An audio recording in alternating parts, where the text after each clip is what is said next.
Welcome जी, welcome back to my channel. कैसे हैं आप सब?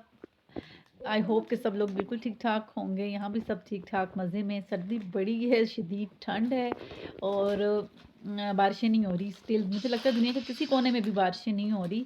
तो बस मैं ज़्यादा टाइम नहीं लूँगी, ज़्यादा इंट्रोडक्शन पे टाइम नहीं लूँगी। फिर आप लोग मेरा व्लॉग जो है वो रूटीन से रिलेटेड है, उसमें बनाए मैंने काफ़ी सारी चीज़ें भी बनाई, काफ़ी सारी तो नहीं बनाई, खैर सर्दी का मौसम है तो पाए बनाए हैं घर पे, अपनी पायों की रेसिपी शेयर की और छोटे-मोटे जो घर के काम थे वो किए हैं। कोई इतना ख़ास रूटीन व्लॉग नहीं है, लेकिन आप लोग व्लॉग देखें और यहीं पे मैं आपको बोल दूँ स्टार्ट में कि मेरे चैनल को सब्सक्राइब मस्ट कर लें, वीडियो को लाइक करें और व्लॉग एंजॉय करें। बस जी जनाब, तो अब मैं आ गई थी किचन में और किचन में आज करने वाले काफ़ी छोटे-मोटे काम थे, जिन छोटे-मोटे कामों को हम छोड़ते रहते हैं कि बाद में करेंगे तो वो बढ़ जाते हैं। तो बस मैंने भी आज बॉक्सेस अपने कुछ रीफ़िल करने थे, तो ये सबसे पहले तो मैं चीनी जो है वो डाल लूँगी। सुबह क्या हुआ कि चीनी का जो कंटेनर है मैंने ये रखा हुआ था शेल्फ़ के ऊपर, तो जब मैं आई सुबह चाय बनाने बच्चों को भेजने के टाइम, तो मुझे इतनी सुस्ती लग रही थी उस टाइम, मुझे इतनी सर्दी लग रही थी, तो मैंने क्या किया कि शक्कर डाल के चाय दे दी। तो बाद में मैंने सोचा अब लगे हाथ पहले सबसे इसको रीफ़िल करके दे दूँ। तो शक्कर डालने से उसका टेस्ट इतना अजीब हो गया, बच्चों ने चाय ही नहीं पी। तो साथ मेरे ये जो एयर टाइट जार्स हैं बिस्किट वगैरह जिसमें बच्चों के स्नैक्स रखे होते हैं, ये भी इतने कोई गंदे हुए हुए थे, मैले हुए हुए थे। तो ये अभी आप इनको लुक देखें धोने के बाद देखिएगा। तो ये छोटी छोटी जो चीज़ें होती हैं ना, ये बड़ी जो है वो हमें हेक्टिक बाद में लगने लग जाती है, जब अगर हम इनको इग्नोर करते रहें ना, साथ साथ अगर करते रहें तो फिर टाइम में अक्सर ऐसा होता है ना कि कोई काम कर रही हूँ, मैं कहती हूँ इसको बाद में कर लूँगी, अगर छोटा काम हो मैं पहले बड़ा कर लेती हूँ, लेकिन ये छोटे छोटे काम ज़्यादा होके ना बहुत बड़े बन जाते हैं। कोई शक्ल निकली थी इनकी, मुझे इतना सुकून मिला था ना इनको वॉश करके, मैंने कहा चलो। तो फिर इनके जो सामान आया हुआ था वो भी इस तरह रखा हुआ था, मैंने कहा नहीं सबसे पहले तो मैं इन्हें वॉश करूँगी फिर इनमें कुछ डालूँगी तो उस तसल्ली हो जाएगी एक सुकून से। तो सर्दी इतनी है, वैसे ये खुद तो वॉश नहीं ड्राई नहीं हुए, तो मैंने कपड़े के साथ इनको खुश्क कर लिया था अच्छे तरीके से, क्योंकि एयर टाइट हैं तो पानी ज़रा भी रह जाए तो फिर स्मेल आ जाती है चीज़ों में, चीज़ें सौगी हो जाती हैं। तो मुझे ये बेकरी के नमकीन जो बिस्किट हैं मुझे बड़े पसंद हैं। मैं अपने हस्बैंड को कहती होती हूँ अक्सर कि मेरे लिए ये लाया करें, तो वो मेरे लिए ये ला के रख देते हैं। बच्चे भी खा लेते हैं, बच्चे लेकिन शौक से नहीं खाते, बच्चे मीठे बिस्किट खाते हैं, मुझे ये नमकीन पसंद है और ख़ासकर ये कोकोनट वाले बिस्किट मेरे फेवरेट हैं। अब दौर के हिसाब से थोड़े शिलिंग हो गए हैं, लेकिन जब हम छोटे थे तो तब बड़े साइज़ का कोकोनट का बिस्किट हुआ करता था। अब तो है आस्ता आस्ता आस्ता भी आगे जाके और भी शिलिंग हो जाएंगे। तो इसने अच्छे से मैं फिल करके इसमें रख लूँगी और इसमें बिल्कुल फ्रेश रहते हैं। एयर टाइट जार्स में अगर डाल के रखें ना तो बिल्कुल फ्रेश रहते हैं। ये नहीं होता कि वो सौगी से हो जाते हैं ना, वो बिल्कुल भी नहीं होते। तो ये बड़े यूज़फुल रहते हैं ये जार्स। पहले जब मैंने लिए थे मैंने सोचा था इतने वर्क नहीं करेंगे, लेकिन इन्होंने अच्छा खासा जो है वो मेरा टाइम बचा लिया था और चीज़ें भी मेरी बचा ली थी। तो साथ मेरे हस्बैंड फिर पाए लेके आ गए थे, तो ये रात का टाइम था क्योंकि मगरिब के इशा की बात का टाइम था ये, तो मैंने सोचा ये काम मैं रात को ही निपटा लूँ, क्योंकि नाश्ते खाने हैं सुबह। फिर मेरे हस्बैंड को नाश्ते में पसंद है पाए, तो फिर मैंने सोचा कि मैं रात को इनको चढ़ा के छोड़ दूँ तो सुबह इनको तड़का लगा लूँगी।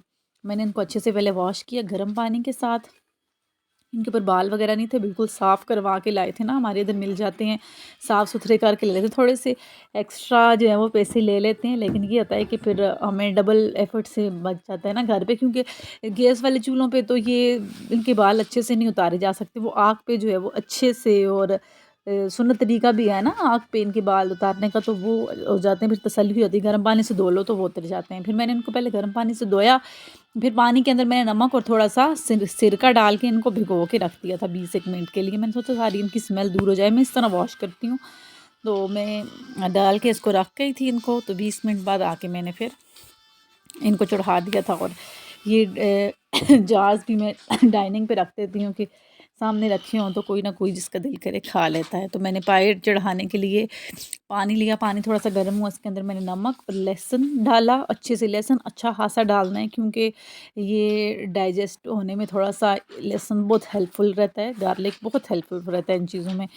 तो फिर साथ मैंने थोड़ी सी इसके अंदर खुश्क धनिया डाल दी, डाल के उसके बाद पायों को दोबारा से सिरके और नमक वाले पानी से निकाला और अच्छे से गर्म पानी के साथ एक दफ़ा वॉश करके तो बस जी इनको चढ़ा दिया था।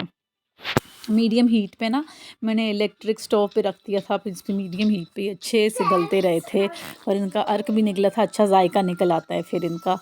तो मैं तड़का पहले नहीं लगाती, मैं इस तरह गला के तो फिर लगाती हूँ तड़का। मेरी अम्मी इस तरीके से बनाती हैं, अम्मी के हाथ वाला टेस्ट तो नहीं आ सकता, लेकिन ये है कि तरीका बस उन वाला है, वरना मेरी अम्मी के हाथ के पाए जो फेमस थे। अब बेचारी बुज़ुर्ग हो गई हैं, अब नहीं बना सकती हैं, लेकिन वो माँओं के हाथ का जायका ना होता है, कभी नहीं भूलता। तो मैंने चढ़ा दिए पाए, सारे ही मैंने चढ़ा दिए थे, क्योंकि माशाल्लाह अच्छी खासी बड़ी फैमिली है, तो मसा जो है वो पता नहीं चलता। और ये चीज़ फिर जो है वो रोज़ाना खाई भी नहीं जाती, क्योंकि इसकी तासीर गर्म होती है। तो मैंने इसको प्रेशर कुकर पे लिए, तकरीबन 1.5 घंटे बाद मैंने इसको बंद किया था। और बाकी अब मैं अखरोट थे, ये भी मैं अपने डिब्बे में डाल के रख लूँगी। वैसे अगर तोड़ के रख लूँ तो बच्चे निकाल के मज़े से खा लेते हैं, तोड़ के खाना तो सबको ही जो है वो एफ़र्ट वाला काम लगता है। लेकिन वो थोड़ा-सा क्योंकि टाइम कंज्यूमिंग था, तो मैंने सोचा था मैं अब इसी तरह इसको रख लेती हूँ। और साथ मेरा कुलचों वाला डिब्बा खाली हुआ था, तो मेरे हस्बैंड ने ये आज बाकरखानी लाई थी बेकरी वाली, तो ये भी मैं रख लूँगी। ये कोई भी शौक से नहीं खाता, सिर्फ़ मैं और मेरे हस्बैंड शौक से खाते हैं, और कभी-कभी अब्बू खा लेते हैं, वरना इतने शौक से नहीं खाते, क्योंकि ना ये थोड़ी-सी ऑयली होती है, तो फिर कोई पसंद नहीं करता। और ये सुबह का टाइम है, मेरा ट्राइपॉड का ऊपर वाला हिस्सा बिल्कुल टूट गया था, तो मैंने हाथों से वीडियो शूट की है, तो कैमरा अगर हिल रहा है तो हिल रहा तो है, तो उसके लिए मैं माज़रत कर रही हूँ। तो पाए मेरे गल गए थे, रात को मैंने 12 बजे उनको बंद किया था, तकरीबन 10:30 चढ़ाए थे, 10 चढ़ाए थे कुकर प्रेशर में, हीट बनते-बनते तो उनको हो गया था इतना टाइम। तो मैंने ऑयल लिया, ऑयल में लहसुन अच्छे से पीस के डाला, और ये पाए मेरे बिल्कुल गल गए थे। तो ये मैं इसके अंदर डाल के इसको अच्छे से 15 से 20 मिनट के लिए भूनूँगी, ताकि पाए इसके अंदर अच्छे से भून जाए। क्योंकि मैं हाथ से शूटिंग कर रही थी, तो मैं इतना ज़्यादा वो बुनाई का दिखा नहीं सकी। अच्छे से मैंने इनको भून लिया था। फिर मैंने इसके अंदर डाला नमक, थोड़ी-सी हल्दी कलर के लिए, और साथ में इसके अंदर फिर डाल दूँगी काली मिर्च। काली मिर्च जाएगी जितना पायों के हिसाब से, मैंने और भी डाली थी बाद में, अभी मैंने थोड़ी डाली थी। मैंने सोचा मैं टेस्ट कर लूँगी साथ पाया मसाला, क्योंकि ये चटपटा नहीं होता, इसका सिर्फ़ एक फ्लेवर्स होता है, काली मिर्च इसीलिए और ऐड होती की थी मैंने। तो थोड़ा-सा पाया मसाला डाल दिया जायके के लिए, और डाल के इसको अच्छे ख़ासे मैंने 15 से 20 मिनट के लिए भूने थे। इतना कि इसके साथ से ना बिल्कुल गोश्त उतर गया था, क्योंकि गल के बिल्कुल ऐसे गए थे, और इनका गला हुआ ही अच्छा जायका आता है। तो साथ मैंने 1 टमाटर है, ये हाफ़-हाफ़ हुआ हुआ, 2 मतलब हाफ़ और हाफ़ था, यानी कि 1 टमाटर इसको मैंने पीस के डाल दिया। साथ मैंने खुश्क धनिया भी मोटा-मोटा इसी में सिलबट्टे में पीस के वो भी डाल दिया, और साथ फिर जब इसको मैंने भून लिया था, तो मैंने वो सारा शोरबा इसके अंदर डाल के तो इसको उबालने के लिए रख दिया था। क्योंकि ये गले हुए तो पहले ही थे, तो इसका अर्क सारा इसी में था, और इतने ही मज़ेदार पाए बने थे। साथ मेरे हस्बैंड ने वाइट नान लाए थे, वो हमने खाए थे। बच्चे वैसे भी पाए शौक से नहीं खाते, बच्चों को पराठे बना दिया था, और मैंने नान और शोरबा ही खाया था, मुझे पाया अच्छा नहीं लगता बीच में। तो बस यहीं तक था मेरा व्लॉग, होपफुली आपको अच्छा लगा होगा।